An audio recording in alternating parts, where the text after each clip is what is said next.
things. Let me get things rolling over here. We are live.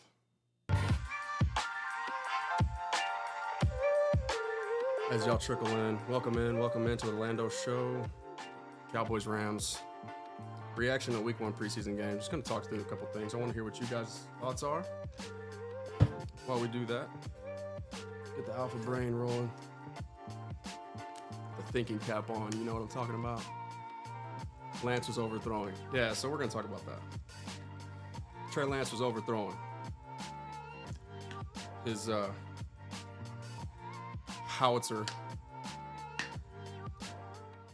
of a right arm that really very few quarterbacks in the league today can rival. Patrick Mahomes, Josh Allen, guys like that. That's the type of arm strength that Trey Lance possesses. Guy just, he's in his quarterback infancy, and it just is what it is. We're gonna have to be patient with him, and I know there's really not a ton of time to be patient for people who are advocating for a trade or to recoup the draft capital that they expended to acquire his services. But that's just the reality of it, man. One season of accrued college play and hasn't really played a meaningful snap of NFL football since September. So I thought he flashed at time. I thought he would flash more than he did, to be honest with you. You guys probably saw my video. So that take, I guess, didn't age the way that I wanted it to. But I'll take that one on the chin. I'm fine. I'm fine admitting that I was wrong there. I just thought that things would happen a lot slower for him against this particular opponent, like just going up against the Mike Zimmer the creativity all offseason and a much more talented defense, right? I thought that he would flash a little bit more. But, you can see the signs of the playmaking ability with his feet. You can see the obvious arm strength. I mean, you'd have to be blind not to be able to see that. But obviously, there's a lot of errant overthrows. And there was a ton of drops, too. I think that's also speaks to some of the arm strength there. Like, the pass catcher is just kind of not necessary. Like, when the game adrenaline is flowing and it's a do or die situation like it is for a lot of those guys out there, man. Like Racey McMath, he dropped 2 in a row there late in the game. And then you got a guy like Trey Lance in there with all world arm strength, just bulleting check down balls at your chest. I mean, it's easy to let one slip, but so when you go as long as as Trey Lance did without playing meaningful NFL football, man, it's to be expected to be missing some things high. We'll see Dak do that from time to time on like marquee matchups in primetime games, like the first drive or two, like he'll miss a throw or two here or there, just sailing it, because that's just the adrenaline, man. It's human nature to be amped up. So souped up athlete like Trey, once again, to be expected, but patience is a virtue with him, and I imagine we'll see an even better version, an even more efficient version of himself, right? I mean, it seemed like he was either check down, scramble too long and get sacked, or just throw the deep ball. That's kind of just his default, because that's who he was. But appreciate the follow right there. Who is that? Who we got up top? Just follow Aaron. Shout out to Aaron. YouTube side of things, you guys can hear this. The TikTok side, once again, if you guys are in here, filter into the YouTube side of things. Same at the Lando Show. It's a lot more interactive and a lot more fun over here. Yeah. As the YouTube guys are hearing right now. Shout out to Aaron. Appreciate the follow, my friend. Talk to me, though. What do we got? Alex Rivera on the YouTube side. Landon, what's up, man? What did you think of the defense and Mazi overshown? I think you mean overshown there. And then Carson. Yeah, I mean, definitely lived up to the hype, man. I'll speak to Mazi specifically, and I'll see if I can get some of the clip that I posted here pulled up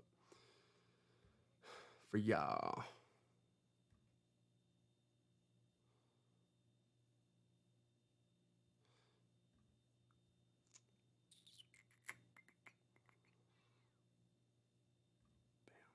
Right there.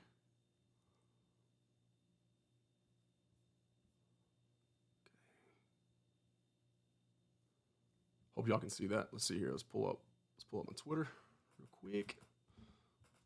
The Lando Show.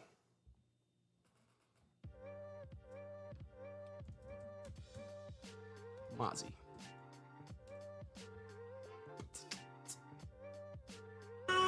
January of last year for the Georgia think y'all can see that right now. Let me know in the YouTube chat if you guys can see that. Okay, should be able to.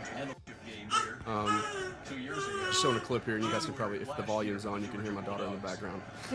Cute as ever. She was excited about the game today too. But that right there is Marshawn Nealon that I was trying to highlight. You'll see he crashes that edge pretty hard, man. And that's the thing, you know, we talked about. It was in my preview for this game, the 5 things I was watching most closely, right? And Marshawn Nealon, we knew coming out. That's a ready-made NFL run stop from the jump. So that's one of the things that I was looking forward to watching most about this game, and right here is just a prime example of that. Let's get another one pulled up here for you. 2 years ago, January of last year. And actually, on that play too, you see, as I've noted, Mazi once again occupying blocks and getting good push. He cleaned up that play. So good stuff there. Where's the other one, man? 2 years ago, January last year. I think I actually had it. I know y'all know which play I'm talking about. Is that little check down? He was able to stack shed and pursue. I think it was it Boston Scott that he ended up chasing down. Just showed off his athleticism and his hustle. Made a really nice play, but just showing the effort, man. The burst has improved. His get off has improved. You're seeing some of the power as well. And I don't know why that tweet's not showing up. Let me just go to directly to my home screen. And I'll go up right here. Here we go. Make sure y'all can see that.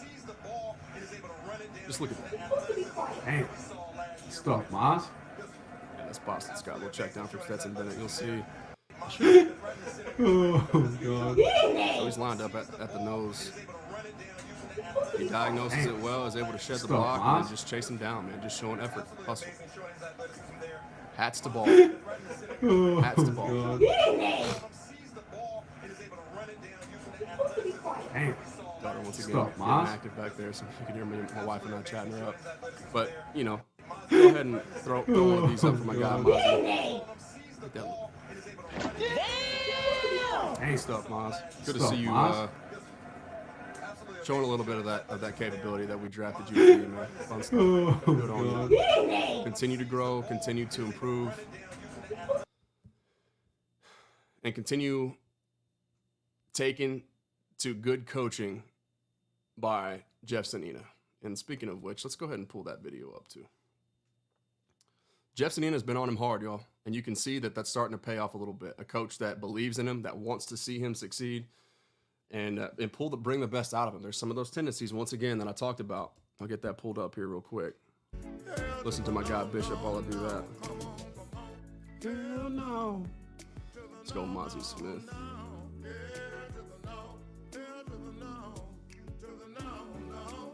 Jeff Zanina.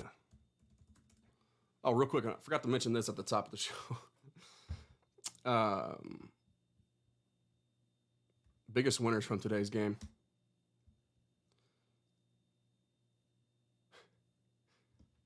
Dakota Prescott. Yeah! Guys, counting his dollar bills as we speak right now.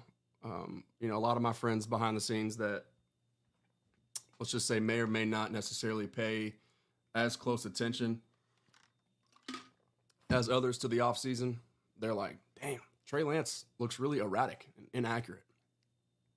And this, I'm getting like texts from all over the place, various different people.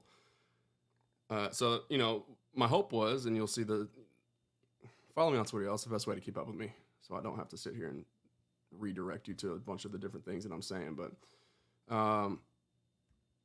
you know, right, like right here, case in point. Biggest winner from today's game. But more direct, or I guess more context to what I'm trying to get at there is this right here. Trey Lance is still in his quarterback infancy. Okay. The flashes are there. He just simply hasn't played enough football. And that's not all his fault. It's not. COVID year, season-ending injury, in his first year that he would have been the starter full-time in San Fran, and then you know, gets traded, all kinds of stuff, man. Just things that are unfortunate, but part of the sport. Things you gotta deal with and overcome. And so, like, once again, it's just about reps for him. The physical tools are there. The most important underlying factor, though, that most people are sometimes unwilling to consider or just remember, or it could even be this, that it could be none of the above. It could just be that they're not conditioned to think this way because they just simply are naive, and I mean that in the best way possible. Billy Garcia with the new follow, appreciate that as well, my friend. Yeah, thank you, sir. And yeah, and I'm seeing Trey Lance look good. You know, he could run, those types of things. And yes, and those are some of the flashes that I was talking about that I expected to see. You know, just a little bit erratic, and that's to be expected. And this is not a knock on Trey Lance. I'm trying to be candid and honest and objective about the situation. Like, he didn't look pure by any means. He wasn't picture perfect at all. But that's not what we were expecting. You got to appreciate the growth and just baby steps. It's not always linear towards perfection and QB improvement, you know. It's a process. And so the only way that you can mature as a quarterback is to have the reps. Once again, I'll say this till I'm blue in the face. It's the one position where not only do you enter your prime, like QB prime happens later than any other position in the sport, and really in any sport, period. But you can play it at such an elite level for a lot longer than you can play any other position as well, because it's all so much of that position is right here between the ears. And Trey Lance has he has the physical tool set. He has the intangibles and the want to from all the things that we're hearing. He's got sort of the Dak Prescott mentality. He's like, put his head down, I'm gonna go to work, and I'm just gonna continue to grind this thing out 1% better every day. That's the mentality that he's carrying, and I applaud that. But, you know, once again, reps are the only way that you can mature as a quarterback. You have to see it happen. You have to be thrust into the fire to grow, you know. And sometimes it's a couple steps backwards before you can take a couple steps forward. That's just the way that it is. The quarterbacks who can handle adversity have that perseverance and that intangible trait of, hey, I'm willing to do all the necessary work, the extra things outside of just team organized and structured practice windows. Those are the guys that are going to make it. So I can't say whether or not Trey Lance is going to make it, because I can't predict the patience that the organization, and this one in particular, is going to have with him. But I know that he's going to continue getting a shot to keep growing and maturing because of the draft stock, because of the physical traits, and because of the way that we now know, and other teams will as well, as they continue to get to know him, hypothetically speaking, if and when he goes somewhere else, the character matches the physical tools. So it's just a matter of reps from this point. And that's how he grows. And that's how he gets better. And days like today are going to be good for him. You get in the film room, and Mike McCarthy, one of the better known quarterback developers in the league today, you know, right there alongside a couple other people like, you know, for instance, Andy Reid. But he's going to be able to talk him through some of the things that he did wrong. And you're going to learn and grow and develop from that. That's how sports works. That's how it goes. So, you know, I said today should go a long way towards putting Dak Prescott into perspective. Quarterback purgatory is always lurking. Damn! It's right around the corner. So, once again, man, Dak Prescott right now is probably his energy.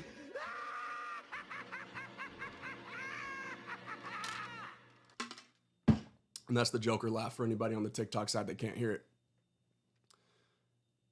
And the most, you know, I say that tongue in cheek, obviously, the most Walter Payton Man of the Year team captain way possible. That's probably his energy right now.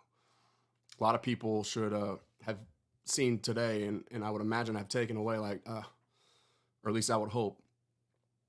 Let's be real, most people aren't doing that, but it should. Today's results and outcomes should just, at the very least, if nothing else, just make you appreciate what you got. What we thinking on Dowdle versus Zeke for RB1? I mean, by all accounts, people that I trust, Dowdle's been RB1 all camp. So, Tyler Johnson says, yeah, pay the man. Okay. I'm with you on that one, brother. You know me. And once again, don't get it twisted. It's not because I love Dak Prescott per se. It's because I know how hard he is to replace. That's the bottom line. Because Stone Cold said so. You feel me? All right, back to the big screen. Let's get to some more questions. Jim Johnson, Ngotti signing. We got an Ngotti signing up in here or what? Where are we at? Talking about Steven? Where's my guy Steve at? Fanatic perspective. We also got to quit making excuses for Trey. Sure. Hey, I'm fine with that energy too. I mean, I am. I'm not trying to make excuses. I'm trying to just be honest about the process, just from an athlete's point of view, man. That's it. That's all I'm trying to do. Oh, you saw him on Twitter. Oh, okay, my fault. I see that completely went over my head. Meow. But for my guy Steven Ngotti, who is one of my mentors in this space, one of the reasons why I'm here today, this one's for you, my man. All right.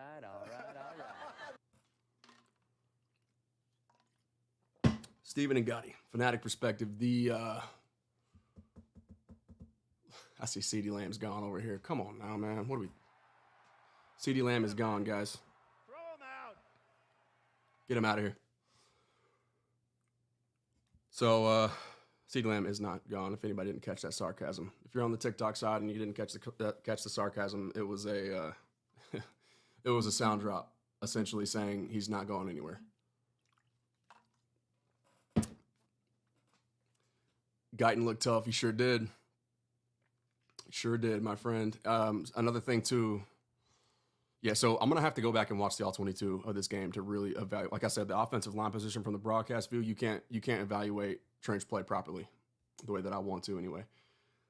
So, yeah, Alex Rivera says, "Hey, on a side note, nice to see Jay Witt making plays as a Texas Longhorns fan." You're not lying, man. I was rooting for him to score every time he touched the ball. I was like, "Go, keep going."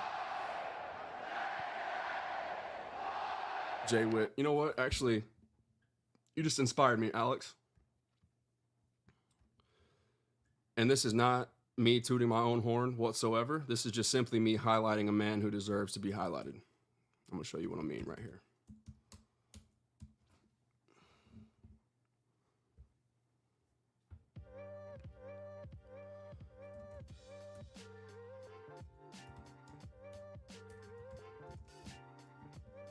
Oh, I spelled Whittington wrong. Hold on.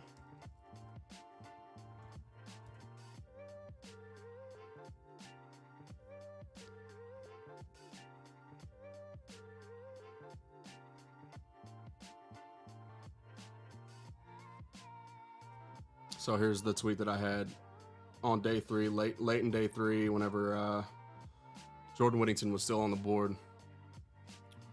Hope y'all can see this. Nope, you can't. Hold on, let me go back. Why can't y'all see that? Come on now. Oh, I know. Let's do this right here. Nope, this one. There we go. Still learning trying to be more efficient with this process, y'all. Once I get my mouse, it'll be faster. Promise. If the Cowboys want to continue along with the physicality trend, which is exactly what they were doing with this draft, then wide receiver Jordan Whittington is their guy. World-class character, team-first guy, tough as hell, persevered through countless adversity, not the least of which, and I actually heard the broadcast mention this tonight, which I was proud to hear them say, 4 surgeries in his career at Texas, 3 of which on the exact same injury. He kept having the sports hernia, the groin or the hip, whatever, over and over and over and over again. And he kept bouncing back, kept persevering, kept rehabbing, kept getting right. And man, he was literally the embodiment of everything that I've listed here. World-class character, team first, tough as hell, persevered through countless adversity, fearless catching over the middle, run blocks with the best of them, willingly does all the dirty work, doesn't take plays off, and he played running back and wide receiver in high school, so he's got sneaky yak ability. You saw all that on display tonight. If you go back and watch the Rams tape, you saw it all. Unfortunately, this year, he was option number 4 in the pass-catching pecking order, playing behind not only 2 first-round talents, not picks, talents, don't misquote me here, in Xavier Worthy and A.D. Mitchell. A.D. Mitchell, of course, the second-round pick, but a lot of people had going ahead of him, of Xavier Worthy before he ran the 4.21. And then his first 2 to 3 years in Austin, he was injured. A sneaky good ball player who I clearly hold in the highest regard would be one hell of a teammate and immediately contribute on special teams. Sean McVay knows, okay? And he got himself a good one. Now, just to sort of give you guys a little bit of an example, and then we'll get back to Cowboy stuff here. Here's exactly what I mean. Look at this.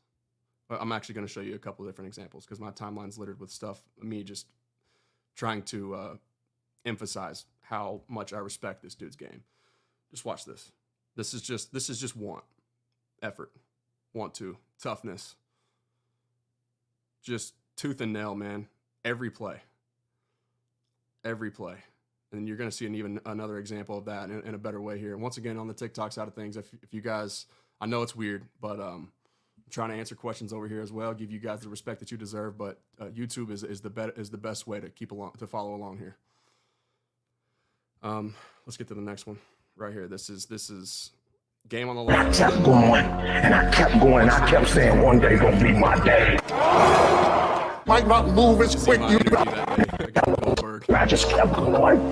I kept going, and I kept going. I kept saying one day gonna be my day. Might not move as quick. You might not have as much, but don't you quit. Your character is put to the test when your back is against the wall. I just kept going. I kept going, and I kept going. I kept saying one day gonna be my day. Might not move as quick, you might not have as much, but don't you quit. Your character is put to the test when your back is against the wall. Career, man, just the don't quit. I just kept going. I kept going, and I kept going. I kept saying one day gonna be my day. Might not move as quick, you might not have as much, but don't you quit. Your character. Guess what? That's not just my opinion either. That's more than verified by countless members who are on campus and behind the scenes with that football team. So, big fan of him. He'll forever have a fan in me, and I want to continue to see him having success in the NFL. I want to see him make that team, because if you know anything about Sean McVay or just the Shanahan coaching tree in general, you got to be able to block your butt off to play in that system. Look at Deebo Samuel. Look at George Kittle. Look at Brandon Ayuk. Look at Cooper Kupp. Cooper Kupp is one of the most, like, everybody knows him for being the Triple Crown winner at the receiver position and just this dynamic route runner, big time playmaker. But not nearly enough does it get talked about how nasty he is in the run blocking department. So,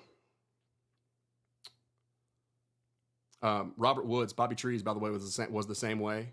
Puka Nacua is the same way, and Jordan Whittington is the same way. So Sean McVay, Kyle Shanahan, the Shanahan tree, they clearly have a type. Same thing is true for Cowboys fans should be privy to what the Packers got going on with their receiver spots over there this year. Let me get a hail to the gnaw one time in the YouTube chat for that one.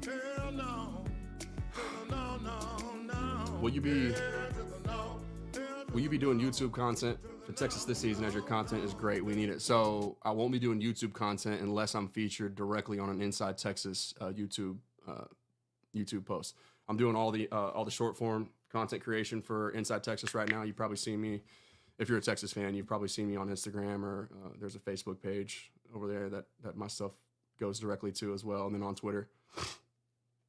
But so no independent Texas Longhorns content production for me on YouTube this year, but I'm having a blast learning from the Inside Texas team and working alongside all those guys. And man, I'm privy to information that most people aren't, and I enjoy that, and I take pride in it, and I just want to continue helping those guys out in the best way that I possibly can. Got to face it, Jerry doesn't care about winning this season. I mean, I can't get there. I can't. If you want to tell me that he's doing it all wrong, he's going about winning the wrong way, I'm fine with that. But I just can't get to the point to where I want to admit that he doesn't want to win. I don't think that's possible. I don't think that's true. Now, do I sometimes think that, and actually, do I know that he enjoys the spotlight as much as he loves winning? Yes, I do. Yeah! Damn right I do. I mean, you guys heard if you tuned in with me on the preview for today's game, you heard me say that we're gonna wait for all these national media Olympic headlines to dissipate once the Olympics are over. And I think are they done as of what, tomorrow? I know it's coming up soon. I don't know exactly. I've been so dialed in on football, but Jerry Jones is gonna wait for the Olympic spotlight to dissipate before he bites the bullet on that $95 million that he's owing in terms of APY for Dak and CD. Who are the Cowboys winners from today? I didn't get to watch much, so I jokingly said, Dak Prescott. I am Jim inevitable. over there counting his money, but thank you, by the way. I appreciate the compliment, Jim. Thank you, brother. He says your content is great. I'm doing the best I can, man. I'm trying to bet. Like I said, I want to present the truth to the fans that deserve it in the most interactive, engaging, and informative way that I possibly can. And so you guys giving me feedback, it always helps me grow. And speaking of feedback, right there we go. Trend the cause. Thank you for the update. It says the Olympics are done as of today. So there you go. There you go. Jerry Jones, the spotlight is all yours. 1 second, let me get a little refill. While we wait, we hydrate. Hold on, let me get you a little tune to beep to. Y'all vibe to this one. Tell me this one don't make your heart tingle a little bit.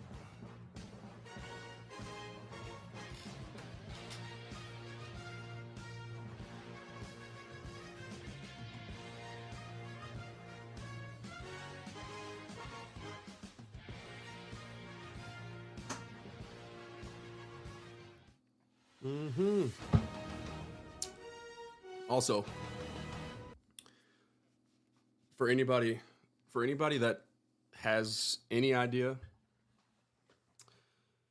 Oh, let me get back to your my fault on that, Jim. So some of your winners, and once again, I got to watch the All-22 as well, especially in the second half. I probably missed most of the second half of the third quarter. I'm sorry, the first half of the third quarter and the first half of the fourth quarter as well. So I caught like the tail end of the third and then the tail end of the fourth quarters. So I've got to do some catching up myself. But my winners were right off the jump. Like I saw a more explosive player and a more powerful Mazi Smith tonight. I really did. He flashed a few times tonight. Marshawn Nealon jumped off the page immediately, literally play number one. I'll get that pulled up for you here again if you missed it at the beginning. I'm not sure if you were here when I showed this earlier. Marshawn, once again, though, I mean, we knew the pro readiness as a run stopper was inevitable. Or the Thanos. Just watch him, crash that edge. That's Jordan Whittington right there, too, mind you. And then he's just taking that right tackle. Actually, is that that is a tight end. Okay, that makes more sense. Originally, when I watched that, I was like, dang, he just moved that right tackle 3 gaps over into the left side A gap, but that's a tight end, so that makes more sense. But still, I mean, it just goes to show you the strength that he plays within his hands, man. His hands are made of lead. Got lead in them things. But good stuff from Marshawn Nealon. Kalen Carson was sticky in coverage as well. Like, they were targeting him early on. Stetson Bennett was, that is. And let's see if there's a couple clips of him today. I'll see if somebody else talked about, because I didn't, I'm with my daughters and stuff like that, and spending time with my wife's family. I didn't have time to be fully tapped into content the way that I wanted to tonight, but that's okay. Family first, always. You know what I'm talking about?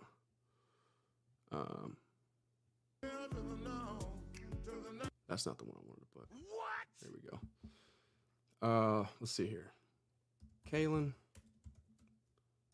Carson.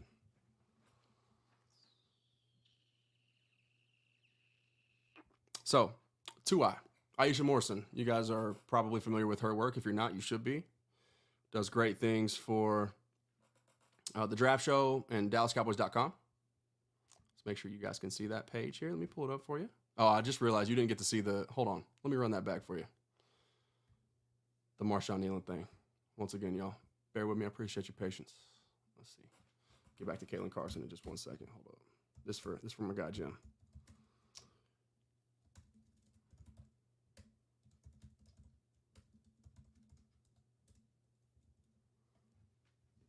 right here. Hope you can see that. January of last year for the Georgia Bulldogs. First down at the 40. You can see that now.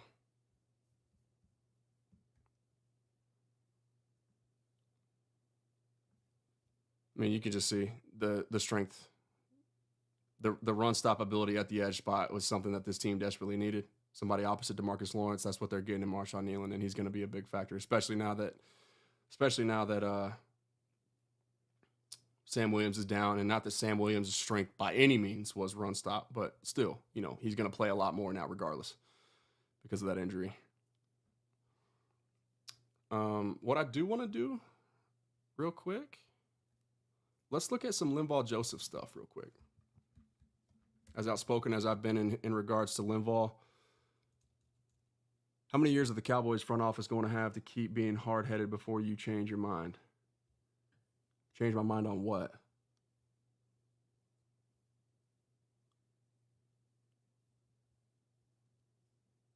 What do I have to change my mind on?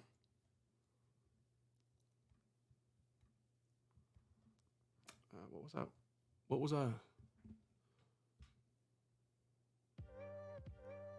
I talking about prior to that?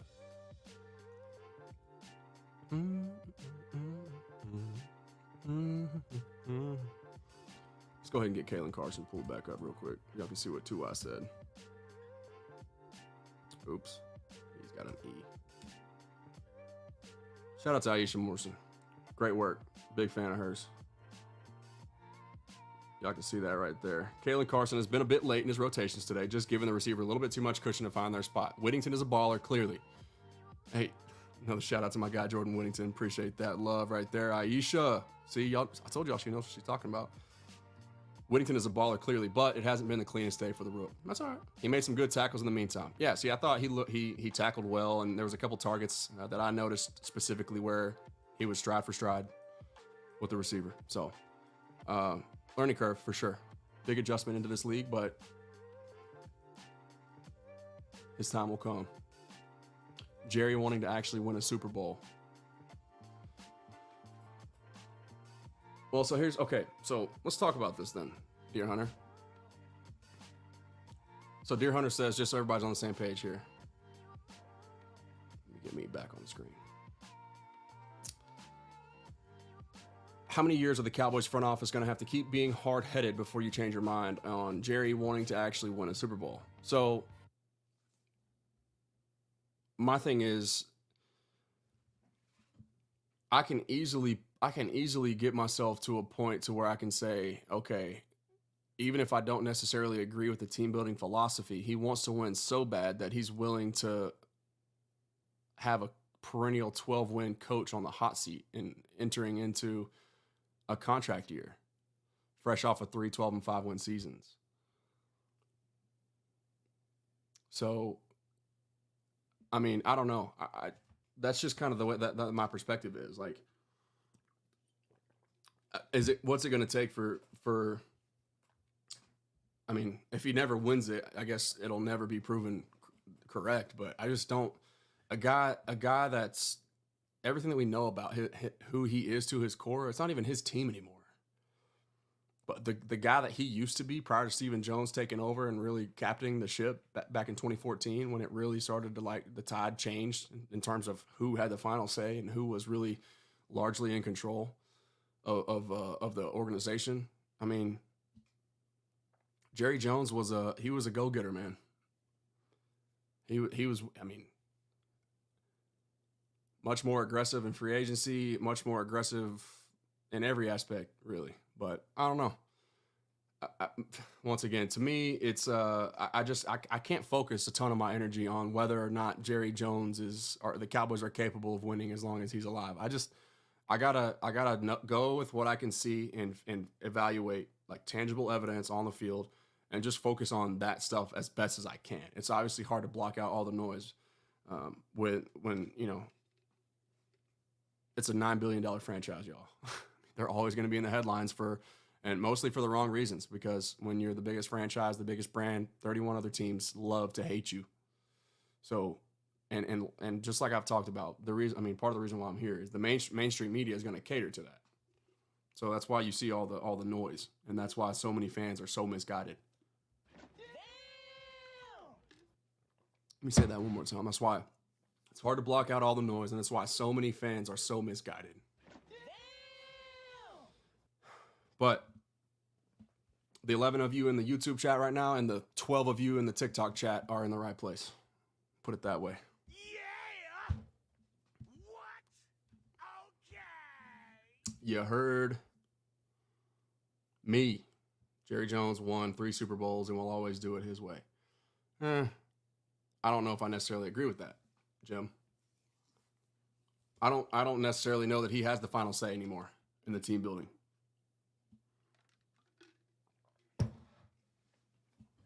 Now, he may officially be able to like place the final stamp of approval on all the larger decisions, but Stephen Jones is his mouthpiece. He's his brains. He's the standard operating procedure from the day to day, as far as I'm concerned. Thank you, Josh. Josh Money, you be on point, bro. Appreciate that. I do the best I can, man. I'm not right on everything, but I just, once again, I try to listen. I try to study. I try to learn. And I try to keep an open mind and be objective.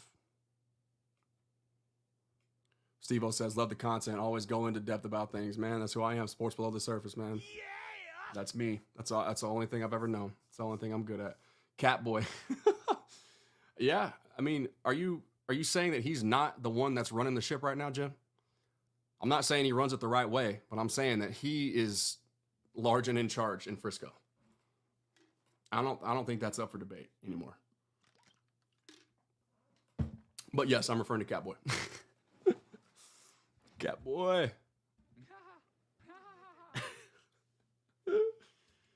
Catboy. What else we got? I'm gonna get out of here and go hit a few golf balls if y'all ain't got nothing else to say. Mazi looked good today. Looked really good today. Definitely can work with what I saw. Definitely can work with it. Let's go through the timeline here real quick before we get out of here. Let's see what we got, man.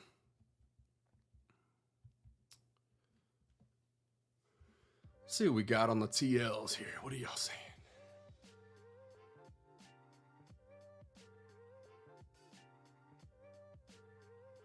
Wow. So this is pretty cool stuff right here from Patrick No C Walker. Let me get my window pulled back up so y'all can see me. Can y'all see that tweet?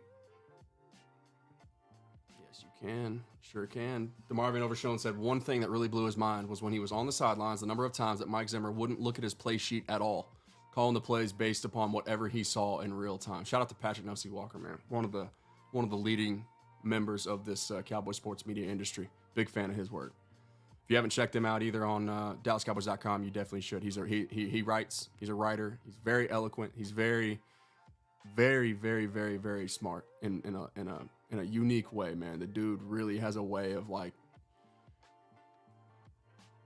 sort of, he kind of hyperbolizes his way around the point that he's trying to make, and he really makes it digestible in a very creative way. Big fan of his work, but that's a cool thing to think about, you know. I mean, the prowess of Mike Zimmer. I mean, this defense could not be more polar opposite from what we got used to from the Dan Quinn regime previously. Completely different philosophies and mentalities as a defensive coordinator. And I personally could not be more excited about what this team is in for, health permitting. And Linval Joseph permitting as well. Don't forget about that one. Yeah, CJ Baxter, man. So Steve-O, did you see my post the night that he got injured? I posted. It's on my Instagram as well as Inside Texas Instagram and pretty much every other platform. But that'll be the quickest way to find it. If you go to my Instagram, scroll down like maybe 2 columns, you'll see it. The perspective on CJ Baxter on the injury. So yeah, DeMarvin Overshone said, once again, one thing that really blew my mind was when he was on the sideline, the number of times that Mike Zimmer would not look at his play sheet at all, calling the plays based upon simply what he saw in real time. And then Patrick concludes the indirect quote from DeMarvion and says, 4 interceptions later, ... Good stuff. Yeah, Matthew Jones makes a great point. I touched on that earlier. Yeah, and Steve-O too. Let me know what you think when you check it out, man. I believe I'm passionate about that topic, and I believe it firmly, as you'll see. Matthew Jones says Lance didn't do bad. It was the receivers that sold that whole game. I mean, I'm not going to say they sold the whole game, but there were quite a few drops in there. So, once again, that's the sports psychology involved here. Guys are literally their livelihoods on the line, and they're trying to make plays, and they're probably, not mentally prepared for the moment, I would say, and I'd venture to guess in some instances. Okay, not saying any specific names. I can't confirm that, but I can just imagine the pressure that they feel, and just want to be great, want to do good, want to realize their dreams, right? I mean, things happen, right? So you just got to flush it. But Trey Lance's arm strength definitely doesn't help make catching the football any easier. But anyway. So here's a comment.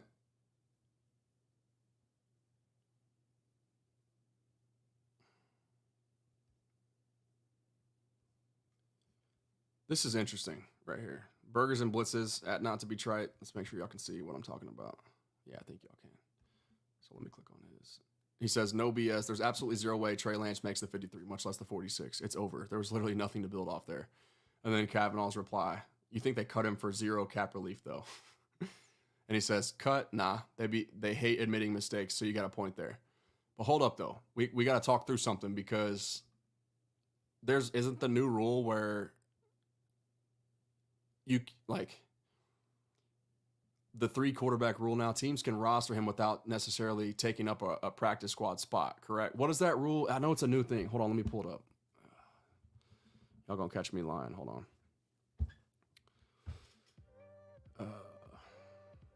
Let's type in NFL 3 QB roster rule. It's something. There's a caveat. There's a nuance.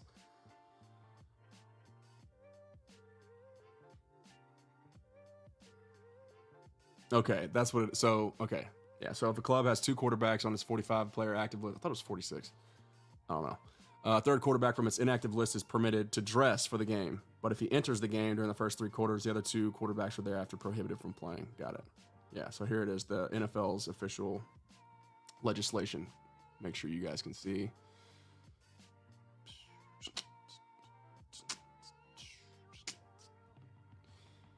So in May, NFL clubs approved a 2023, so this is new as of last year, 2023 bylaw proposal, 1A, that permits each team to dress a 49th player as its emergency, see now we got 49, I'm so confused, as its emergency third quarterback. The following procedures are in place for use of an emergency third quarterback in a regular or postseason game. Question, what is an emergency third quarterback? A club may designate a bona fide quarterback as an inactive or emergency third quarterback for a regular season or postseason game. There you go. Player must be listed on the game day administration report that is submitted prior to or at the 90-minute meeting. Emergency third quarterback must be on the club's 53-player roster. The player cannot be an elevated practice squad player. There, okay, that's the nuance I was looking for. So if you're on the 53, Trey Lance is making the 53, y'all. He's making $6 million this year. Not to be trite, he definitely caters more towards pessimism. But he does so in a very entertaining way. I'm not in any way criticizing his particular approach to content creation or production, whatever. But he definitely errs more on the hyperbolic side of things and the pessimistic side, and he's very black and white with his takes. Trey Lance is making the 53. Period.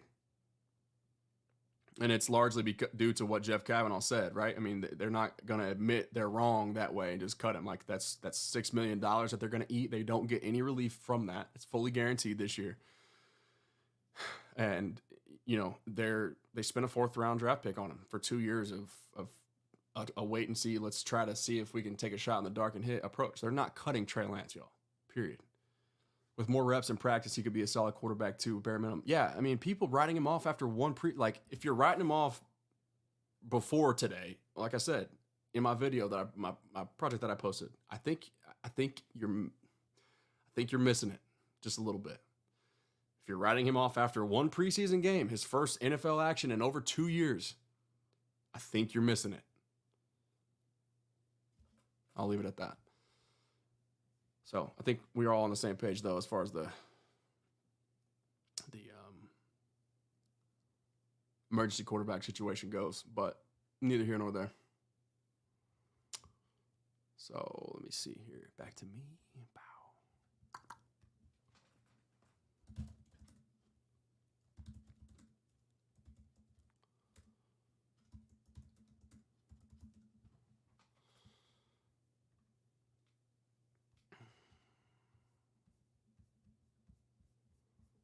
Scroll something here. Let me pull up a few things, and then I want to continue going through Cowboys timeline, seeing what nuggets that beat reporters are talking about, people that are more closer to the scene than I am right now.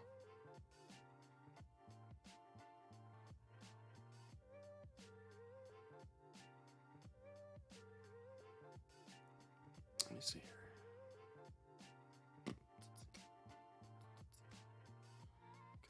I can see my screen.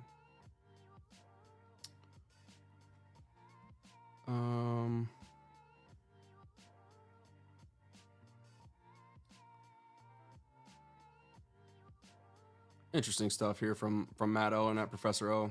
My guy, your guy Nick, did a lot of work with him last year. Tons of respect for him. One of my mentors, if you want to call it that, in this space. But Matt O says, I think the Cowboys should be looking pretty active in looking for a running back help this week. And Nick says, Rico was fine, which I also agree. I think Rico is fine and will be fine. But the health is obviously a massive question mark for his career. But he said Freeman and Zeke didn't play, obviously, and then it was also a pro-Lance game plan. They're trying to see everything that they got for him, which is also true. Stephen Jones' statement, probably. So Matt Oak follows up with that. He says, even including Rico, the running backs were 16 for 47 yards, which is 2.9 yards per carry. Now, context. Y'all ready for this? Y'all ready for this? Hold on, let me cut the music off. Let me go ahead and put these on for this one too. Make sure y'all feel me when I speak.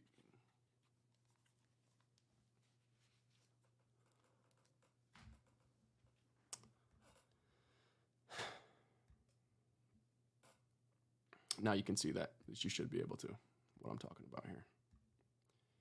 Even including Rico, the running backs were 16 carries for 47 yards. Preseason game 1 against the Rams. At 2.9 yards per carry.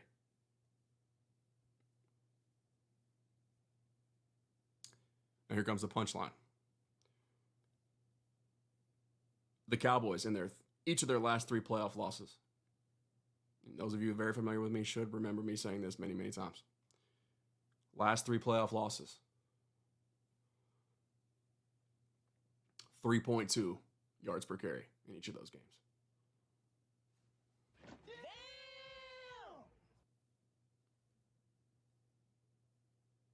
That's Matt O right there. And he's not wrong.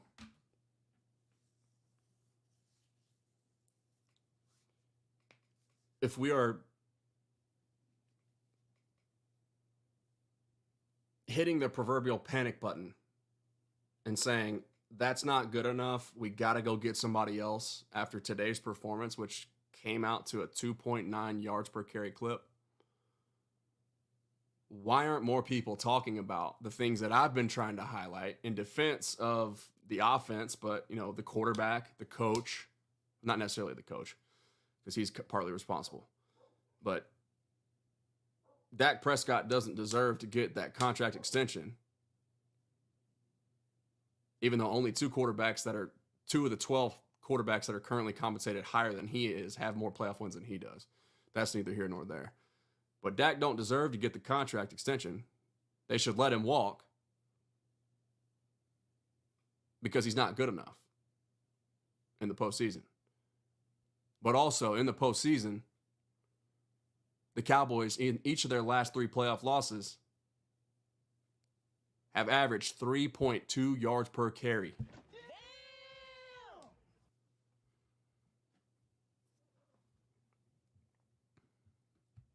I mean, context isn't hard, y'all. I mean, it doesn't take a ton of extra homework to sort of to see what's going on. Rico is Tony Pollard 2.0. Maybe. We'll see. Well, we passed up on Derrick Henry. That's what we deserve. That's fair. Yeah, they did pass up on Derrick Henry. They sure did. The front office isn't good enough. Well, I mean, yeah, you're probably right about that. They draft very well though. I mean, we gotta if we're gonna be honest, let's be completely honest. We hate their free agency approach, which I personally do as well, no doubt about it. Who's 84? That's is that Kelvin Harmon? Is that Harmon? Pretty sure that's Harmon. he had a nice little catch and run today. Big boy. Good looking athlete for sure, man. Yeah, the wide receivers do look good for sure. Way too many drops, but I think there was only one from a guy that I expect to make the roster today. Or that has a real chance to make the roster. That was Ryan Flournoy. One that I saw, I should say. Anyway. Let's continue looking through here. Let's see what other people are saying about today's performance. Another double down from Steven and Gotti Fanatic perspective on Mazi and Marshawn Nealon. Marquise Bell looked terrific at safety, but still has the physicality of a linebacker. They're very true. We expected to see good things from him there, flying around and hitting, playing in the box. DB's giving up space and tackling a suspect, but they're playing the ball very well and been excellent in the red zone. Once again, I agree. Trey Lance was just meh. Yeah, fair enough. Would have liked to see better situational awareness by Cropper there to pick up the first. Yeah. Bob Sturm, interesting one here. This Bob Sturm, if you're unfamiliar, he's does radio for the Ticket, but he said the Rams' fifth running back is listed as Zach Evans. He would have a chance to start in Dallas, I think. Most Cowboys fans are familiar with Zach Evans, the TCU time. But what else we got?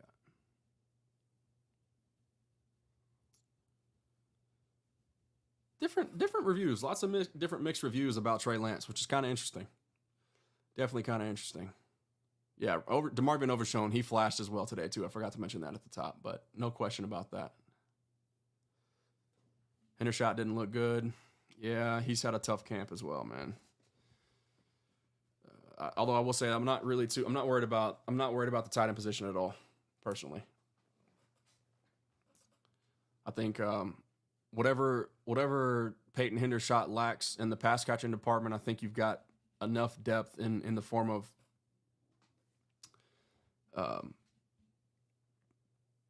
Mr. Jones Jr. to replace that production adequately. But at the top you got, I mean, I love Hunter Lipke, who's going to act as a tight end in a lot of ways this year. But obviously Jake Ferguson, who's coming along, and if he's not already a household name, he's about to be. And I don't mean a household name for Cowboys fans. Cowboys fans obviously know who he is, but Brevin Spanford too is another dude I think is going to make the roster because he's going to bring that physical element at the point of attack in the run game, and he's going to be able to move people as an extension of your offensive line. So Schoonmaker, man, what's up with him? He's been banged up. He gets hurt. He's hurt every he missed all of camp as a rookie, and then he missed most of camp as a sophomore in the league, and it's just tough. It's tough to acclimate when that's going on. And tight ends, man, they're in a lot. It's a tough learning curve. It's a tough position because they got to be pass catchers. They got to be, semi-offensive linemen. They got to know all kinds of different pass protections, and man, it's a lot, And if you're missing time, then you're set up for failure. And I talked about that right when he got injured last year, when we knew he was going to miss most of, if not all of camp. I said, good luck to him, and I was just brutally honest. I was like, probably going to be a non-factor as a rookie, and it turned out to be true. So people didn't want to see it at the time, but man, it is what it is. It is what it is. Guyton did play today. I think I saw one drive. He played one drive, and he looked really good from the few snaps that I saw. So Rico's going to be crazy because you're also putting him behind Martin, BB Smith, and yeah. And I will say though, just put a caveat by that because it's Brock Hoffman's job to lose at this point. But if and when Cooper Beebe does overtake him, I can't wait to see putting a people mover of his caliber in between a first ballot Hall of Famer and a first team All Pro from a year ago. That's going to be fun. Going to be fun, which is once again why I'm really not too worried about the running back position at all. Like we got all kinds of weird like Olympics things going. I don't know. It's weird. Anyway, let's see here.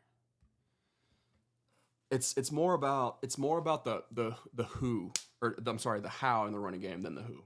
Okay, if you can control A gap, which the Cowboys weren't able to do last year, if you can move people up front and not have to try to gadget your way through the running game just to sort of bring balance to your offense, you're gonna be okay.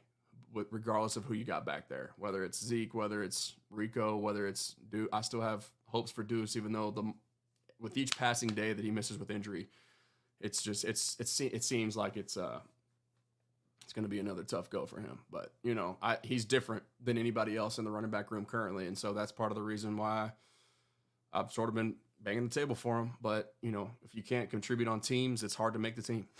So good to have you back, Jimmy J. Tyron Billy Johnson is solid. Yeah, man, that's gonna be. They're gonna cut two receivers that they really don't want to. That's what it's gonna come down to.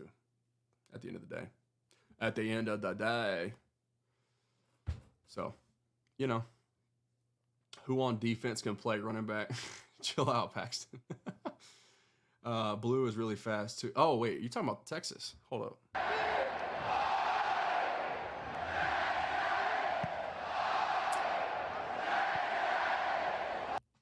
Yeah, so Jaden Blue, very fast. Confirmed. Official. Cropper's making the team. It seems that way. So I think... So let's write it down. If you can guarantee me that 6 receivers are making it, then I think Cropper is wide receiver 6. Yes. So let's just do... Okay, let's go CD. Lock. Cooks. Lock. Tolbert. Lock. Turpin. Lock. Jalen Brooks is first team, every special team. He's a lock. So then for the 6th wide receiver spot, you got 5 locks in my book right now. CD, Cooks, Tolbert, Turpin, Brooks. Locks. If they keep 6 receivers, which I don't know that they will. We'll see. You got Flournoy, Cropper, Billy Johnson. They're going to cut, like I said, they're going to cut 2 guys that they really don't want to cut. And it is what it is. It's going to have to be what it's going to be. And it sucks, but, one time for my guy, Bishop Bullwinkle. Yeah, hell no, but it sucks. You got to do what you got to do. People act like Zeke isn't a good running back. I think him and Rico will be fine. I do too. I'm not worried about that position, man. I'm not. Not right now. We keeping 3 running backs? Yeah. Yep. You're keeping your 3 will be active for sure at all times. And one of them is going to be a special teams contributor. Bare minimum. Some teams have 4 active running backs on the roster. It just kind of depends on the preference, but yeah. I don't know, man. I desperately want Deuce to work out because I think he's just such. I think he's so much to worry about. He's tough to corral. He's tough to see. I don't. It's man. I don't know.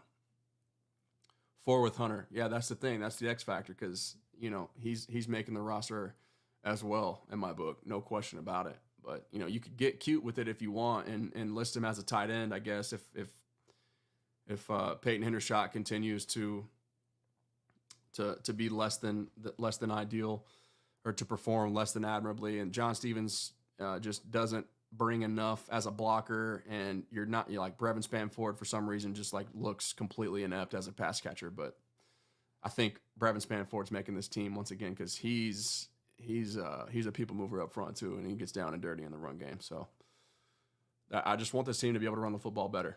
Hunter Lipke helps you do that. Brevin Spanford helps you do that. Jake Ferguson in a lot of ways helps you do that. Luke Schoonmaker we thought was going to help us do that, but I still have yet to see that from him either. So if Schoon's making the team because he's a second-round pick, Fergie's obviously a lock, and then I guess it's Brevin Spanford, it's John Stevens, and it's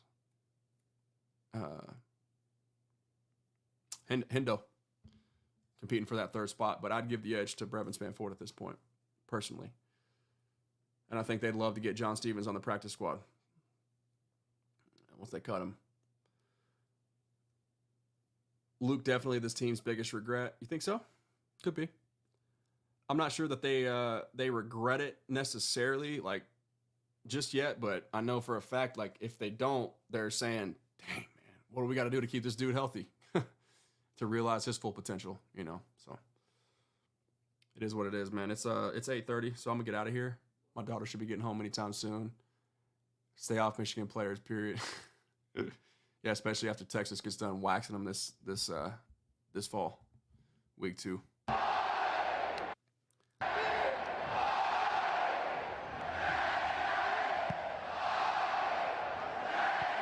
Man, in your opinion, who absolutely needs to turn in their playbook after this game? Once again, I'm not really the brash reaction type guy. It's just not who I am. It's not how I'm wired. I'm an optimist by nature, but I haven't seen, like, I'll have to go back and watch the All-22 to be able to make that declaration, to see who really just, like, I would say, here I go, making a fool out of myself and catching myself lying on the spot. I will say just while I was talking myself through that situation, there was one, and this is based on things that I had been hearing, okay, already in camp, and then the first time I noticed him on the screen today, Junior Fehoko just completely abandoned his edge contain and allowed Stetson Bennett to escape on a naked boot and pick up the first down for like a gain of, 10, 12, something like that. Just completely crashed the edge and didn't maintain his edge setting responsibility. So I've heard he's had a tough go of things and was like the last guy on the edge depth chart as far as just trying to stay ahead of the game and make the roster. And so he definitely, from that particular play, I don't know what he did the rest of the game. Like I said, I can't make that declaration, but that's the play that stood out where I was like, dang, I hate that for the kid. Already hearing about him having a tough go, and then the first time that I see him, that I notice him on TV, that's what it was for. So hate to see that, but it is what it is. Tis what tis, my friends. I don't know who OU's got. Let's pull it up real quick. I know week 2 they got Tennessee, and that's going to be a tough one. They go, here, let's pull up their schedule real quick. And then I got to get out of here because I'm going to use the restroom, and then got to feed the dogs, got to get the baby down.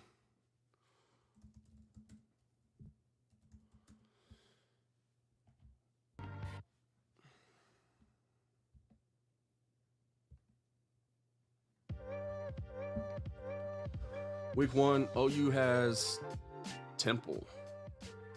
Oh, I'm sorry. So their week 2 matchup, that's not Tennessee. That's week 4. So they got Temple at home, Houston at home, Tulane at home. Damn, they got 4 straight home games to start the year.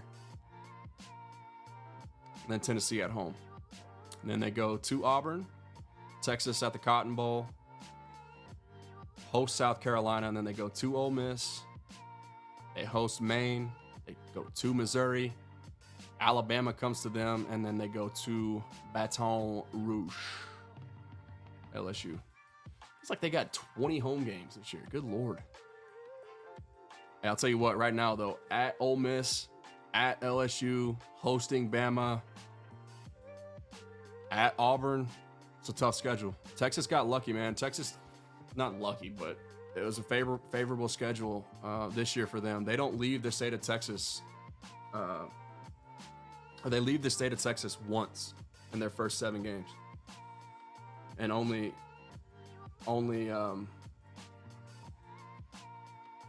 leave the state of Texas 3 times on the entire season. So that's going to be big down the stretch when you got to play more games now to get to the big dance, or to get to the national championship, because there's 12 teams in the playoff. That's going to matter. Depth is key this year. SEC Media Days, you hear Coach Sark, you hear Coach Kirby Smart, Coach Saban, all them guys talking about that, and I made a project about it. I believe in it, and I was, yeah, like you're gonna see some growing pains more so than you ever have, and you're gonna see younger players in like all across the country, but like especially teams that feel as if they're national championship contenders. They're going to be playing all their freshmen because they got to figure out where their depth is. Because it's inevitable. Like when the injury bug inevitably bites in this sport, you got to be prepared and have a plan of approach towards rectifying whatever hole or situation that you have to solve. So there's going to be a lot of guys getting kind of sprinkled in, and like tons of guys rotating in early on in the season. Coaches trying to figure out who they got, who can actually play. What are my like my secondary combinations here? Which receivers play well together? Which offensive lineman can handle different duties? Like, who's my swing tackle? Like all this stuff. Like they're going to have to figure out everything. So Texas and OU are going to do well. I actually do believe that firmly. I'm not worried. Yeah. Who says, are you a keep Dak fan or a let him go fan? I am a good luck finding anybody anywhere good anytime soon if you let him go fan. Speaking of, hello. You want to be on the show? What are you talking? I'm talking to all the football fans. Cowboys fans. You want to tell them something? What you want to tell them? I'm about to be done. Say go Cowboys. Say go Cowboys. You want to push a button? You turning it up. Here, do one more. Push one more button for me. I'll show you which one. Come here, real quick. Nope, I'm gonna show you. Push. Here, you can push two. You want to push the purple one? Can you push this purple one right there?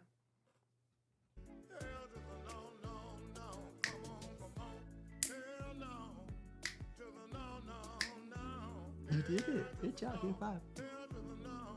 Okay, push one more. Push. Let's do this one. Don't push that one up, please. Don't push the sliders. Here, do this one. Now push. Let's do this orange one right there. That orange one. Push it hard. There you go. Good job. All right, so Bishop Bullwinkle, Hail to the Gnaw, and Texas Fight, courtesy of Baby Hagen right here. All right, say goodnight, everybody. Say night-night. I'm about to watch my show for 2 minutes. Oh, you are for 2 minutes? All right, y'all. Thanks for tapping in. I'll talk to you guys soon. Follow up on Twitter. You'll know. That'll be the best place to keep up with me. The next time I'm going live, I'll talk to y'all soon. Yes, baby. Say bye-bye. This phone is not working. Good night, everybody. But this phone is not working. It's not.